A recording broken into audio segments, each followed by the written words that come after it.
వైఎస్ఆర్ కాంగ్రెస్ పార్టీని వదలని 11వ నెంబర్. గత ఎన్నికల్లో వైఎస్ఆర్ కాంగ్రెస్ పార్టీకి 11 సీట్లు రావడం ఏమో గాని అధికార పక్షం ఆ పార్టీని ఇరుకును పెడుతూనే ఉన్నది. చివరకు ఎంతగా అంటే ఢిల్లీలో పార్లమెంట్ సభ్యులకు కేటాయించిన 11వ నెంబర్ రూమ్ మాకు వద్దు మహాప్రభో అని వాళ్ళు మొరపెట్టుకునేంతగా మాకు ఆ నెంబర్ కలిసి రావటం లేదు. మాకు 11వ నెంబర్ ఇస్తే మళ్ళీ ఆంధ్రప్రదేశ్ లో అందరూ కూడా మమ్మల్ని ట్రోల్ చేస్తారు, మాకు 12వ నెంబర్ రూమ్ ఇవ్వండి అని ఎంపీలు మొరపెట్టుకున్నారు.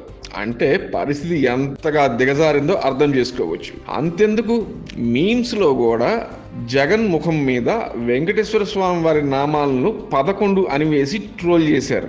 చివరకు ఆంధ్రప్రదేశ్ రాజధాని అమరావతికి చట్టబద్ధత కల్పించే విషయంలో కూడా అసెంబ్లీలో 11 గంటల 11 నిమిషాలకు బిల్లు పాస్ చేశారు. ఇక పార్లమెంట్ విషయంకి వస్తే పార్లమెంట్లో చర్చలో పాల్గొన్న పార్టీలు 11, రాజ్యసభలో కూడా చర్చలో పాల్గొన్న పార్టీలు 11 సీట్లు రావడం ఏమో గానీ ఆ నెంబర్ అంటే వైసీపీకి వణుకు వస్తుంది. ఈసారి కనుక వాళ్ళు అధికారంలోకి వస్తే మరి వీళ్ళ పరిస్థితి ఏమిటో.